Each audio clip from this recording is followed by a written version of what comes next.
নমস্কার বন্ধুরা, আমি অধ্যাপক অয়ন ব্যানার্জি। আজকে একটা অদ্ভুত বিষয় নিয়ে ভিডিও করতে চলেছি যে একটি ডিফেন্স শেয়ার, সেই ব্যাপারটিতে আমি প্রফিট বুক করলাম। তো নর্মালি অনেক ফিনান্সিয়াল ইনফ্লুয়েন্সারই এমন ভিডিও বানান যে তিনি কি কিনলেন, কিন্তু তিনি কি বিক্রি করলেন বা প্রফিট বুক করলেন নর্মালি এর ওপর ভিডিও বানান না। আমার কিছু কমেন্টসে আমি লক্ষ্য করছিলাম যে কয়েকজন বলছেন যে দাদা, আপনি তো কি কিনছেন সেগুলো তো জানাচ্ছেন, কিন্তু কি বিক্রি করছেন তো জানাচ্ছেন না। আসলে কি হয় দেখুন, স্টক মার্কেটের ক্ষেত্রে কোন জিনিসটা কিনবো সেটা ডিসাইড করা একটা শক্ত, সেটা কোন লেভেলে কিনবো সেটা ডিসাইড করা আরও শক্ত। কিন্তু স্টক মার্কেটে লং টার্ম ইনভেস্টমেন্টের ক্ষেত্রেও বোধহয় সব থেকে বেশি শক্ত এই বিষয়টা যে সেই স্টকটি কখন বিক্রি করব।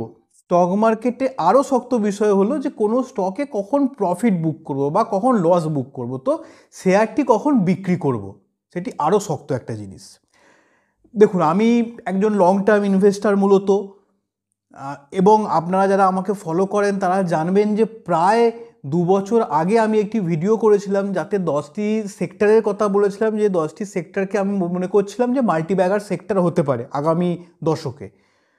তো যারা এই সেক্টরগুলো ফলো করেছেন তারা দেখবেন যে লাস্ট 2 বছর আগে করা আমার ভিডিও, তো লাস্ট 2 বছরে এই সেক্টরগুলি প্রায় সবকটি খুব ভালো রিটার্ন দিয়েছে। এর মধ্যে কিন্তু ডিফেন্স সেক্টরও রয়েছে। তো আমি ডিফেন্স সেক্টরে বরাবরই বুলিশ, অনেক বছর আগে থেকেই।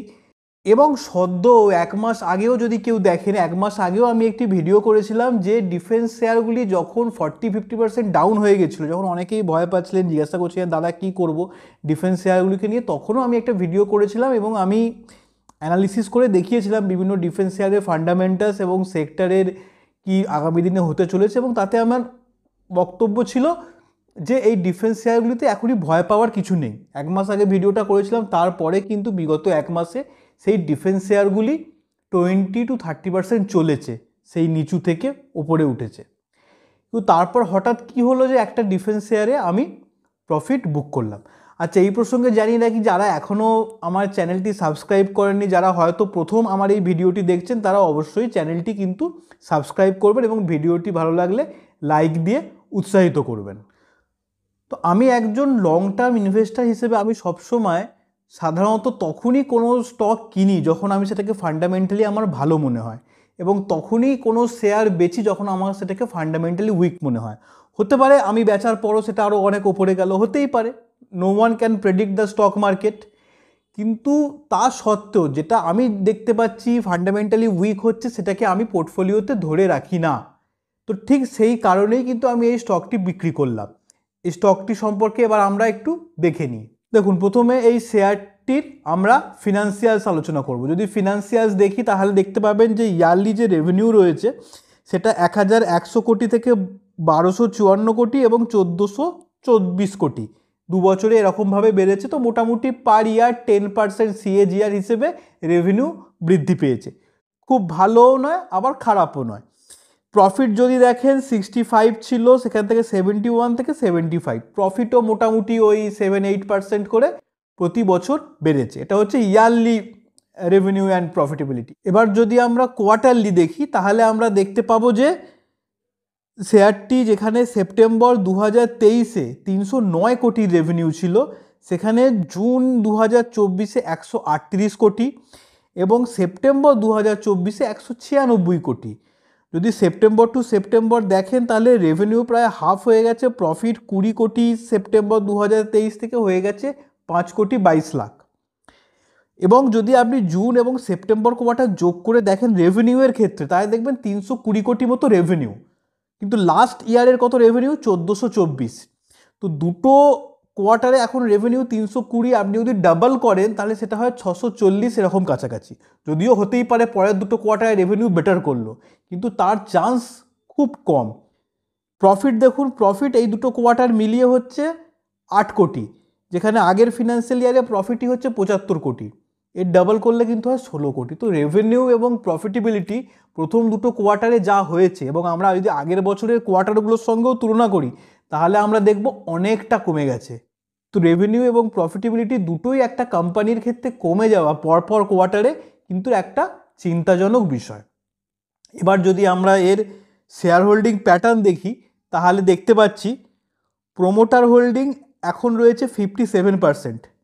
দেখুন লাস্ট কোয়ার্টার থেকে এই কোয়ার্টারেও প্রোমোটার হোল্ডিং প্রায় 2.5% কমে গেছে। এবং যদি ইয়ার চেঞ্জ দেখেন, দেখুন ওয়াই চেঞ্জটা, তাহলে দেখতে পাচ্ছেন যে -14.61% লেখা রয়েছে, অর্থাৎ মাত্র 1 বছরের মধ্যেই প্রোমোটার হোল্ডিং কোম্পানিটির 15% কমে গেছে। এবার আপনারা দেখুন এফআইআই হোল্ডিং দেখুন 1.28 থেকে 0.77। এফআইআই হোল্ডিংও কিন্তু লাস্ট কোয়ার্টারে কোম্পানিতে কমেছে। ডিআইআই দেখুন, ডিআইআই 7.43 থেকে কমে হয়েছে 6.57। ডিআইআই হোল্ডিংও ভালোভাবে কমেছে লাস্ট কোয়ার্টারে। এবং দেখুন রিটেল হোল্ডিং কিন্তু 20% যেখানে ছিল সেখান থেকে হয়ে গেছে 23%। রিটেল হোল্ডিং বৃদ্ধি পাচ্ছে, যেখানে এফআইআই, ডিআইআই এবং প্রোমোটার হোল্ডিং সব কিছুই কমে যাচ্ছে। তো আমার এই জিনিসগুলো দেখে আমার ব্যক্তিগতভাবে খুব একটা ভালো লাগেনি, তাই আমি এই শেয়ারটি বিক্রি করলাম। আমি সব স্ক্রিনশট সহ প্রুফ দেবো। আপনারা যারা আমাকে ফলো করেন, আমার ভিডিও দেখেন, তারা জানবেন যে আমি সব কিছু প্রুফ সহ অত্যন্ত ট্রান্সপারেন্ট ওয়েতে আলোচনা করি। তো শেয়ারটির নাম বলার আগে একটা বিশেষ ঘোষণা করে রাখি যে আমার এই ইউটিউব চ্যানেলটিতে মেম্বারশিপ প্রোগ্রাম শুরু হয়েছে।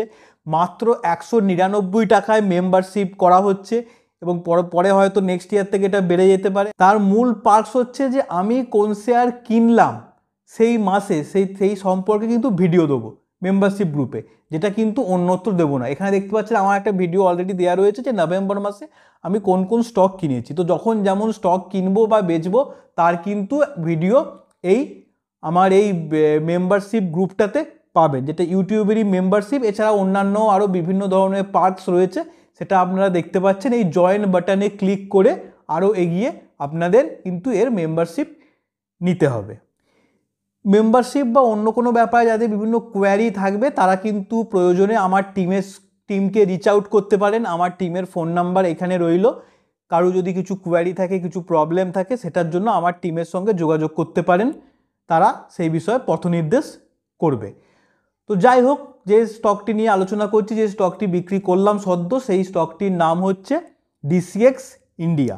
এটি একটি ইলেকট্রনিক ম্যানুফ্যাকচারিং কোম্পানি, যেটির জিনিসপত্র মূলত ডিফেন্স সেক্টরে ইউজ হয়।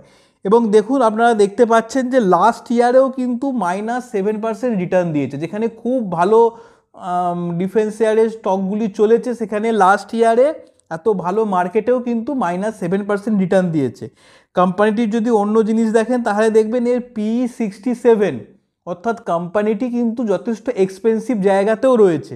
আর যদি অন্য জিনিস দেখেন তাহলে দেখুন এটা হচ্ছে প্রুফ যে আমি এটা সেল করেছি। এটা আমার পজিশানে দেখতে পাচ্ছেন যে এই স্টকটি আমি বিক্রি করে দিয়েছি, এবং আমি এই স্টকটি বিক্রি করে দেওয়ার পর স্টকটির প্রাইস আরও অনেকটা নেমে যায় সেই দিনকেই। এবং দেখতেই পাচ্ছেন এখানে এই যে গ্রিনে 512 দেখতে পাচ্ছেন, এর অর্থ হচ্ছে যে আমি স্টকটি বিক্রি করে দেওয়ার পর স্টকটির প্রাইস আরও নেমে যায়। আর একটাও জিনিস আমি দেখিয়েছি যে ডিসিএক্স ইন্ডিয়াতে আমি কতটা প্রফিট বুক করেছি। এটাতে আমি 36%-এর ওপর প্রফিট বুক করেছি, যেখানে বাকি ডিফেন্স শেয়ারগুলি লাস্ট 2 বছর ধরে যেগুলো হোল্ড করা আছে সেগুলো অনেক বেশি প্রফিট দিচ্ছে, সেখানে এটি মাত্র এরকম প্রফিট দিয়েছে। এবং ফান্ডামেন্টালি যে জিনিসগুলো প্রবলেমেটিক হয়েছে এই শেয়ারটির সঙ্গে, সেটা তো আলোচনা করলাম, এই কারণেই এই স্টকটিকে বিক্রি করলাম।